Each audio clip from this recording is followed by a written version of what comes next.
Now, the former US Secretary of State Henry Kissinger has died at the age of 100. Serving under Presidents Nixon and Ford, he led America's re-engagement with communist China and sought a thawing of relations with the Soviet Union.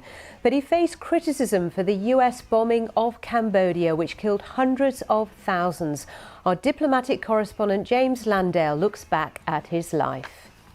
Yeah, thank you for being here, Henry. To some, Henry Kissinger was one of the Cold War's most influential statesmen, who advised presidents and prime ministers for decades. In considering the Ukraine issue. To others, he was a war criminal. Don't take calls for the arrest of Henry Kissinger for war crimes. Whose ruthless defense of American interests cost thousands of lives. He was born Heinz Kissinger in Nazi Germany. His Jewish family fled to America in 1938. But the young Henry, as he became, returned to Europe fighting with the US Army. In peacetime, the soldier became a scholar at Harvard University, making his name arguing that nuclear weapons could be used in conventional wars. I believe it is technically possible to conduct a resistance with a limited employment of nuclear weapons, though that is less desirable. Today I am pleased to announce the first appointment of the White House staff. It was President Nixon who brought him into government, first as National Security Advisor, then Secretary of State, a double act seeking to reshape the Cold War by balancing competing world powers.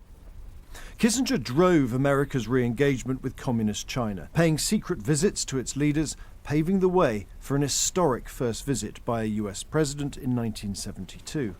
He sought to improve relations with the Soviet Union through negotiations about trade and arms control. And in the Middle East, he coined a new phrase, shuttle diplomacy, as he flew between capitals to try to constrain Arab-Israeli conflict. His belief was in realpolitik, the idea that national self-interest trumped human rights or shared values. No nation can make its survival dependent on the goodwill of another state. All this brought him some global celebrity. I don't stand on protocol. If you'll just call me Excellency, we'll be getting... We believe that peace is at hand. But Kissinger's fame became notoriety as he struggled to end America's involvement in the Vietnam War by bombing Cambodia. This cut supplies to North Vietnam, but also killed hundreds of thousands. His critics accused him of war crimes.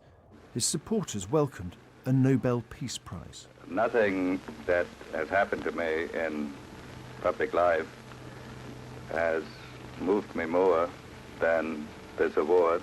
He was criticised too for supporting authoritarian anti-communist leaders such as General Pinochet in Chile. He backed the coup that brought the general's brutal junta to power. It was at the height of the Cold War, so that the United States could not be totally indifferent to the question of a communist regime in Chile. I shall resign the presidency effective at noon tomorrow.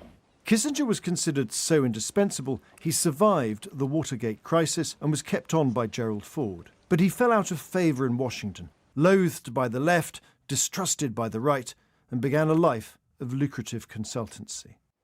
Thus, Henry Kissinger, a scholar and statesman, a cynic at times, cavalier with people's lives, above all, a diplomat, always ready to talk.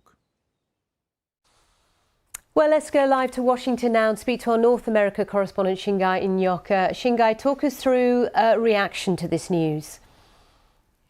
Well, some of the tributes have started to trickle in.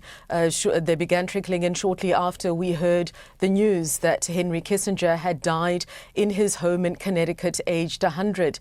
Former President George W. Bush described him as one of the most dependable and distinctive voices on foreign affairs. We also heard from the George and Barbara Bush Foundation, that's George Bush's father, George Bush Sr., who described him as a foreign policy icon. Whose work to establish relations with China was notably historic.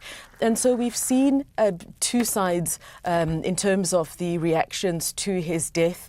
The Republicans, especially the Republican Party and some of those who worked with him, believe that he was a formidable foreign policy advocate, furthering the interests of the United States. But also there's been some criticism for academics, criticism in the fact that they think that he took pragmatism too far.